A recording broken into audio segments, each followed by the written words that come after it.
Hello and welcome back to the cringe that is FireClan remakes. If you haven't seen the first part of this, you need to go check it out because it covers a bit of FireClan's origins as well as some of the painful memories that go along with cats. I was not the most socially equipped 11-year-old. Anyhow, in this video we'll cover the rest of FireClan's cats, including the apprentices, queens, and elders. Oh, and a slight update just so I can keep track of everything. I made a family tree chart, so pause to read if you'd like to see who's related to who. I also have a comprehensive list of 8 years worth of FireClan lore, which will eventually be elaborated on in another video. Anywho, starting off with the apprentices. Up first are Peachnose's two kits, Sunpaw and Bonepaw. Sunpaw is a medium-furred black and white bicolor she-cat with red-orange eyes. Sunpaw was born with 2 siblings, however one of them unfortunately passed before being born. He was dubbed Moonkit in hopes of granting a peaceful transition to StarClan. She never got to know Moonkit but heard a lot about how he was Miss Dearly. Her mother named her Sunpaw for the bright orange in her eyes, which gave off playful tints of red like a setting sun. Her name soon came to fit her personality well. As soon as they became apprentices, Sunpaw was already taking lead. She was very energetic and bouncy, but used her motivation to learn new skills while still having fun. She matched the energy of her appointed mentor, Blackpelt, very well, and the two of them got along great. She spent quite a bit of time trying to keep her sister Bonepaw out of trouble, and would have to bribe Blackpelt to not go tell their mother. She would often also be a peacekeeper amongst the other apprentices and solved a lot of conflict for them. Sunpaw would really enjoy the silence of caverns, and often her and her mentor would disappear for hours to train, chill, and just talk about things. Blackpelt became kind of like an older sibling to Sunpaw. This was healing not only for her after learning about Moonkit, but healing for him as well as a result of his brother Bluepaw passing around Sunpaw's age. And sometimes if they went there at night, they would see a couple stars twinkling brighter than the rest. Sunpaw would go on to receive the warrior name of Sungaze, and be a caring friend to most. Moving on to Sunpaw's sister, Bonepaw. She's a large-framed, medium-furred white and tan she-cat with amber eyes. Her name came from her unique fur pattern that semi-resembled Bone's. Bonepaw is the exact opposite of her sister and was rather quiet from the moment she could talk. She was paired with Rosefern as a mentor due to this. Everyone thought they'd get along, but not too soon after being apprenticed, Bonepaw went from reserved and quiet to a bit of a handful. She was one to take everything literally and become defiant when it came to tasks and chores. Rules meant nothing to her, and she quite literally laughed in the face of danger. Seemingly on the brink of truly being fearless, she often tries to challenge anyone who comes in her direction. This includes her clanmates, cats from other clans, and local cat enemy number 1, foxes. A few moons into her apprenticeship, while on patrol, Bonepaw spotted an injured fox who was traveling with just 1 cub. Despite all of the warnings from her training, she took this as an opportunity to show face and chase the fox and her fairly young offspring across territory lines. Without so much as a breath of warning, she took off running, spitting at the fox, thinking she was so much bigger than it. As she got closer, it registered with her just how much she underestimated their size. The cub was only a little bit smaller than her. Instead of doubling back and warning the others, she proceeds to chase it anyway. After the confusion and chaos caused the fox to get defensive, the rancid smell of injury struck her nose. The fox had only recently been injured and the wound was still fresh. This stopped her dead in her tracks and she froze as the large creature drug herself towards the younger she-cat. She backed up further and further until she reared up against a tree. She felt a sharp tug, and the next thing she knew, she was clawing at the ground in pain. She had fallen into one of the same traps that had injured the fox. Thankfully, her patrol was able to run off the fox, but she was left with a gnarly leg scar, ripped ear, and a lesson in why she shouldn't chase foxes. Bonepaw would later be named Bone Shadow for her fearlessness and bravery in standing up to her enemies.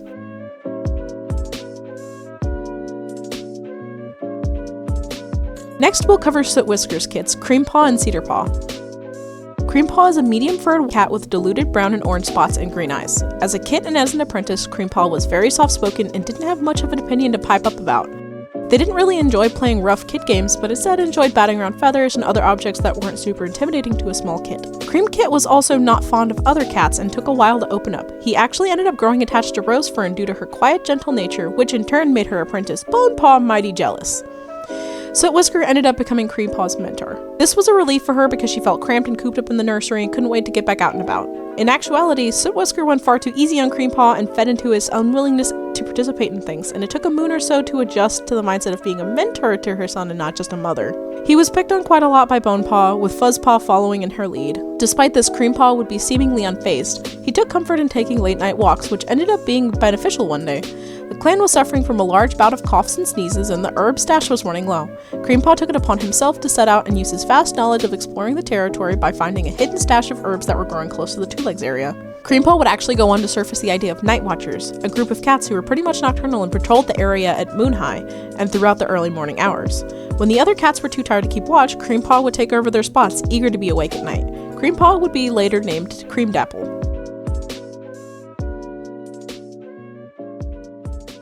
Cedarpaw is a reddish brown and orange tabby she-cat with green eyes and a short stature.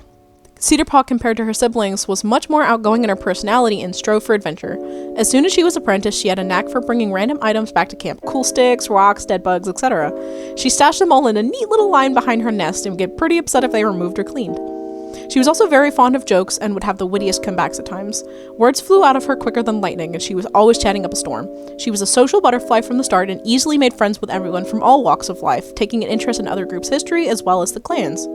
Many saw her as a neutral party, and she was never really met with any hostility by any cat. She ended up gathering stories from kits and elders alike, and she made mental note of all of these as she learned them. Her mentor was Greystorm, and they would spend a lot of time talking about his experience before clan life, as well as how it was with the outsiders and such. Many would rely on her to recall information when needed, and she felt very pleased in learning how others trusted her and her information. She was also an excellent communicator and didn't have trouble expressing ideas when they came to mind. Her observation skills allowed for them to tighten the camp's defense and put a stop to other wildlife entering unwanted. Closer to the end of her apprenticeship, the original dynamics of the clans were on the brink of shifting and the code was being revisited. Along with that came the idea of new ranks being introduced to keep peace as numbers grew larger. She contributed the idea of there being a clan lore keeper who would be an information and resource gatherer and would be tasked with recalling important events and information, sort of like a third in command. She came up with many new ideas that would help change the course of future generations.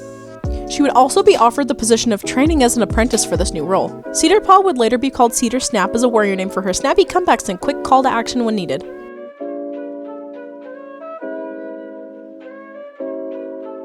Lastly, for the apprentices, we have two cats who joined along with the loners, Fuzz and Frost. Fuzzpaw is a long-furred, light cream-colored tabby cat with green eyes and short legs. Despite not being related, Fuzz grew up with a sister named Frost who is a few moons older than them. Both of the young kids had been found and taken care of by the same group of rogues who lived along the outskirts of the two-leg place. They had been cared for by their leader, Sable. When news of the invitation to FireClan came their way, Fuzz was practically begging to come along, craving the sense of adventure. After joining in on clan life, Fuzzpaw was assigned Cedarpaw as a mentor, and they got along rather well. As soon as they started training, the small cat's energy gravitated them towards Bonepaw, as they were both super high energy and bouncy personalities. The two of them were unstoppable troublemakers, but ended up being a perfect match for a solid friendship. Loving insults would be constantly thrown, and others were under the assumption that they were either bickering or bullying each other, when in reality it's just how they were. They both mutually shared a love for winter months, roughhousing in the snow and playing kit-like games in it. Fuzzpaw also grew a much thicker coat in the snowy weather and would be dubbed Fuzz Cloud by their friends due to holding a poofy cloud-like shape. When New Leaf came around, they would shed their fur in an explosion of downy fluff, and taking inspiration from the birds nearby, Cinderfur would make the nursery nests out of the fluff. Those ended up being the coziest nests the queens and kits have ever felt. Despite Fuzzpaw's wild nature, they were actually like a supportive older sibling to the other cats and would offer to help them out when they were struggling.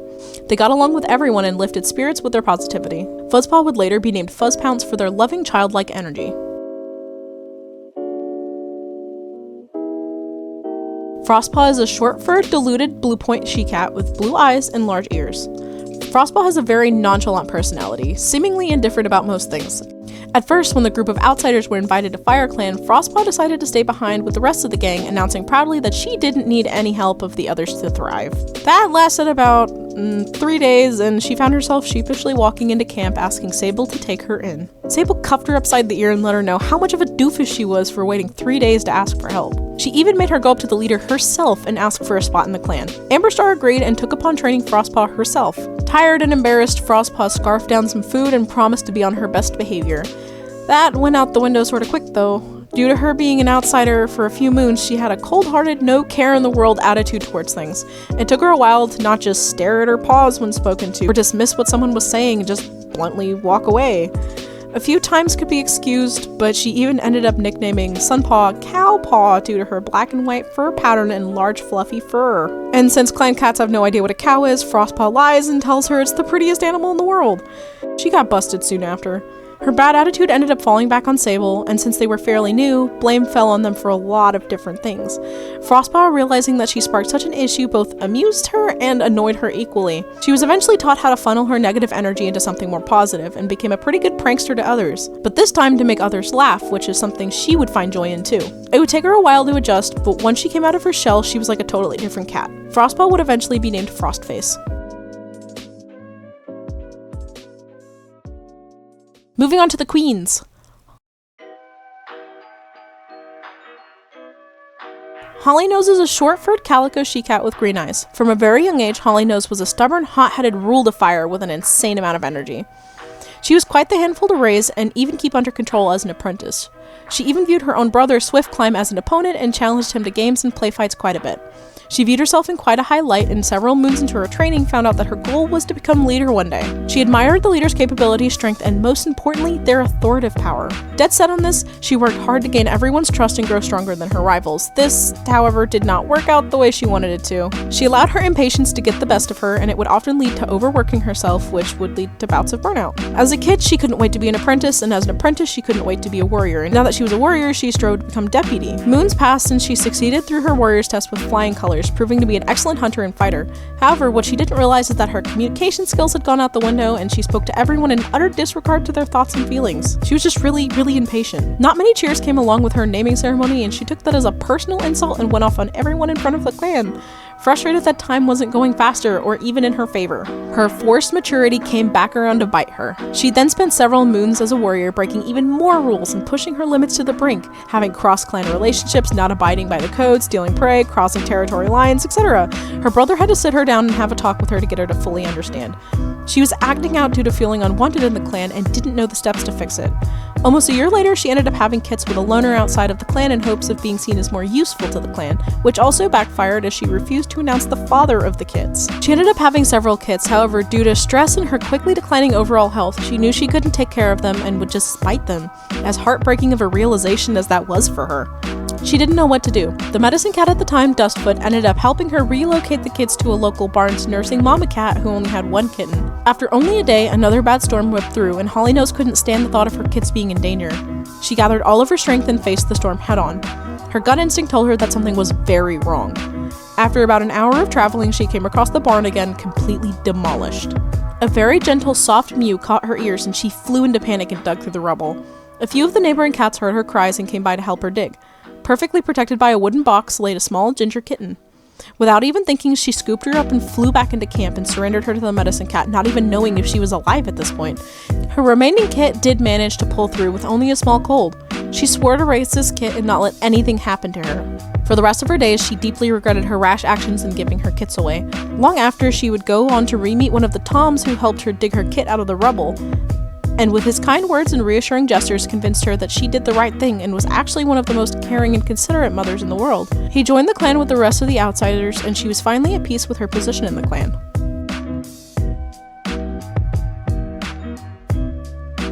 Next queen up is Goldenlilly. Her backstory is the longest out of anyone, so fair warning. Goldenlilly is a long-furred yellow she-cat with blue eyes. She and her sister Sapphire were very close with one another growing up. As apprentices, they were pretty much opposite from one another, but that didn't stop them from helping one another grow. Goldenlilly was kind, caring, and supportive to everyone around her, and hardly judgmental from a young age onwards. She was often told her name truly fits, as she was like a little ray of golden sunshine cheering everyone up. However, deep down, she had the nagging fear of disappointing others. This was due to everyone viewing her as such a bright, happy young cat with endless amounts of positivity. It didn't take long for her to form a people-pleaser attitude and eventually grew very anxious of what others thought of her. She did her best to overlook it, but in turn couldn't really say no to others. While in training, she formed a tight-knit group with the other apprentices at the time, Cedarpaw, Hollypaw, Bramblepaw, and her sister Sappaw. Out of the bunch, her and Hollypaw were the closest and were attached at the hip most of the time. They would often train and hunt together and have a fun time and loved spending countless hours in each other's company. Eventually, as they became warriors, she noticed Cedarpaw growing more and more fond of her. Her friends, who she trusted more than anyone, would poke fun at the two of them, leaving them in a flustered state. Hollynose even pushed for her to make a move towards him, even though she wasn't ready or comfortable. Eventually, the whole clan started noticing the two of them, and the elders would poke fun at her about her little sweetheart. He eventually confessed to her, and while she did feel giddy butterflies towards his silly antics, she felt a bit peer pressure to accept. But if her friends approved, what could go wrong? At first, she appreciated the adoration and attention. Everyone showered the new couple in wishes, and for around 8 or 9 moons, Adder had completely won her over. He placed her above anything and made sure her nest was soft, stockpiled the fresh kill pile with her favorite prey, but as time went on, Adder became far more obsessive than Golden could have ever imagined, and she quickly grew a tad overwhelmed. She didn't have it in her to pause the relationship due to her friends and clanmates holding the couple in such a high light. Her own father even mentioned how wonderful of kids they would have, especially given that her sister and Bramble announced that they were having kids. That became a line crossed, and she politely asked for things to be toned down a bit, as she was under a lot of pressure from others. Adder took this as a personal offense and immediately threw blame onto being not a good enough maid. Golden felt bad, maybe she was just overthinking it. Besides, what else could she want in a mate? He was perfect. She rode things out for another several moons, appeasing everyone's wishes. With this, Adder grew more and more cold and demanding. Adder was also working his way up to becoming deputy following Hollynose' brother's passing, meaning he was held in high regard and respected by a whole lot of the clan. His demeanor quickly changed once he became the quote-unquote future of the clan, and in a power-hungry craze demanded a family. He even convinced others that she was in the wrong with his persuasive tactics. Golden was still hesitant, and even more so now that she saw his true colors. She lost motivation to really eat, hunt, groom, or sleep, being threatened that if she quote-unquote ruined things for him, she would be in serious trouble. Several moons passed and she is utterly defeated, and would take up hunting patrols just to get away for a bit. Even if she did speak up, no one would believe her. Even her closest friend, Hollynose, dismissed her concerns, not seeing what's truly going on. And she herself was convinced that her unhappiness was self-driven, and that Adder is only pressuring her for the benefit of the clan. Her entire outlook on life changed one day, however, when she came across an injured cat named Ginger and brought her back to the clan. Golden was met with nothing but kindness and compassion from this she-cat and bonded with her almost immediately. She decided to focus all of her time and energy on helping Ginger recover. She had a strong connection with her, and a few moons later finally felt she could open up to someone about what was going on. Her and Ginger would spend far more time together hunting, splashing in creeks, and enjoying each other's company. This infuriated Adderpelt, and he turned to Hollynose, and the two of them began conspiring against Golden and Ginger, fueled by a mutual feeling of being ignored. Hollynose's frustration was pent up due to her best friend being lost to Adder, and now that they've had a chance to reconnect, she was blown off yet again for a stranger. Adder eventually gathered an intervention for Golden, and her friends sat her around in a circle asking why she was so depressed. Ginger was the first to speak, nearly exposing Adder's true motives. Adder quickly lost it and silenced it. It was then that Golden lost it and caved in, defeatedly entertaining the idea of having kids after moons of being convinced that she was in the wrong. Even through all of this, Ginger stayed in the nursery with her and supported her day in and day out. A few moons after having kids, it was found out that Adder had set up Swift Climb for failure, resulting in his death. He also, out of sheer jealousy, caused sap for his mate's death by delivering the wrong herbs during his bout of green cough. He ended up slipping up and admitting that he was also plotting several other horrid things just to become leader. Together, Goldenlilly and Gingertail convinced him to exile himself and leave, faking his death.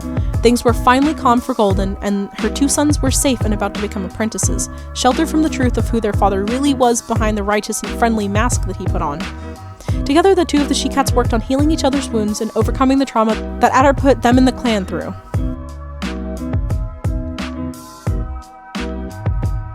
Gingertail, previously just Ginger, is a medium-furred Torby she-cat with green eyes and a long orange tail. For a large portion of her life, she lived in a two-legged house with a sweet, loving owner and would frequently visit outside. She grew up with a few friends in the surrounding neighborhoods and would spend a considerable amount of time going outside and just exploring with them. They would skirt rooftops, play silly games, jab fun at each other. They were like siblings to her, but as they grew older, she felt a bit outcasted. A lot of the younger cats started to form bonds with one another and grow close, leaving on their own excursions and sometimes never coming back. Their kidhood friend circles slowly started to fade away. She learned from some of her older kitty pet neighbors that it was common for young cats to go have families of their own, something she really didn't have the urge or want to do. She never really felt that kind of connection with anyone, but as time went on, the circle dissipated and she was left alone. In denial, she tried to desperately search for that bond everyone else had. However, no one reciprocated her feelings, and honestly, she never felt them for anyone either. Frustrated, outcasted, and feeling defeated, she returned to her regular life with her owners.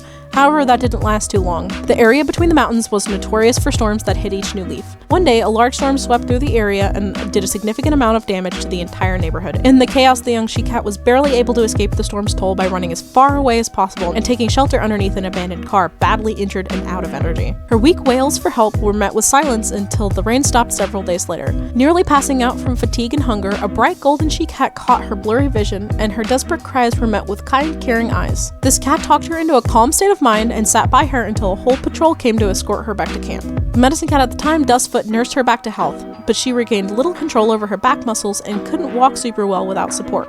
Throughout her recovery, she got nothing but warm wishes and support from the clan, even being asked to join as she was a great help when it came to kids. Goldenlilly was her biggest support, always being by her side and helping the medicine cat with her recovery routine and stretches. She became a crutch for Gingertail to lean on while taking brief walks around the territory. For the first time ever, her heart swelled with adoration at the sight of another cat, and Goldenlilly showered her with nothing but love from then on. Gingertail would remain a permanent queen due to her injuries. Pausing for 2 seconds, I actually drew the two of them to be interacting when their sprites are put next to one another. So here's that. And lastly, onto the elders. Since they're a couple, I'll just cover their specific story and not their entire lives. Lavender Leap and Russet Claw are two senior members of the clan. Lavender Leap is a medium-furred, mostly white she-cat with blue eyes. Russet Claw is a short-furred gray-brown tick-tabby tom with red eyes and a worn stature. They were a part of the original group of clans who had to leave due to the Great Flood. At the time, they were pretty much well-versed warriors who lived in separate clans. After the wreckage, Russet Claw had been seriously injured and stuck on a shoreline quite a ways up the stream. He was a part of the cats who grouped together and tried to climb the mountain to get to higher ground, but ended up being swept back down from strong runoffs. He was found by Lavender Leap, who was actually acting as a fill-in medicine cat in Fledge Clan, after a bout of illness left the medicine cat and their apprentice down and out. By some miracle, she had come across him. His breathing was labored and his paws had lost all feeling, giving no reaction. The little bit of knowledge she retained from her fill-in medicine days was enough to get him by. She even used the forbidden creation of fire to aid in his recovery. He was hypothermic and needed body heat to get through the night, so she was guided by the lost method of making a small flame. A tactic banned for a century at this point. No one would ever know, right?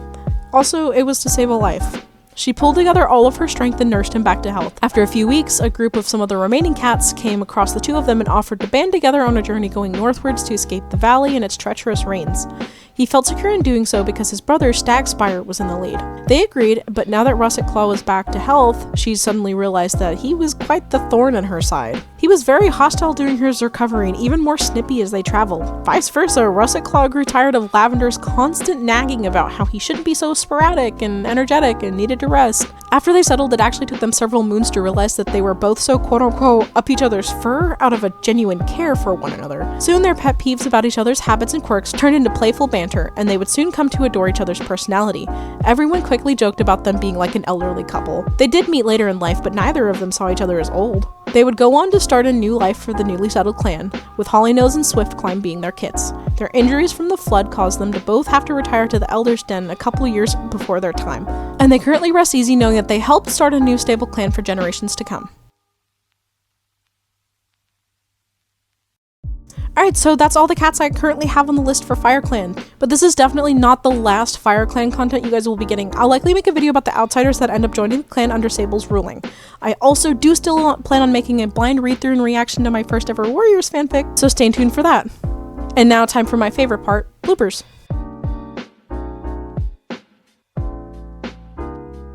If you've seen the first part of this, I'm one line in, I can't read. Okay. I'm also stuffy, gross, sick, icky. My cats are tearing at my curtains and I'm kind of upset about it. Up first, art. She had fallen over where does it say over? I'm just making up words at this point. A group of cats who were pretty much nocturnal and patrolled the area at high moon. High moon is high moon. Moon high. Creampaw would later be named Creamdapple. After joining clan life, Fuzzpaw was assigned Cinderfur as a mentor, and they got oh my god. If anyone's listening, this would be weird. I really don't want people to hear me raw recording.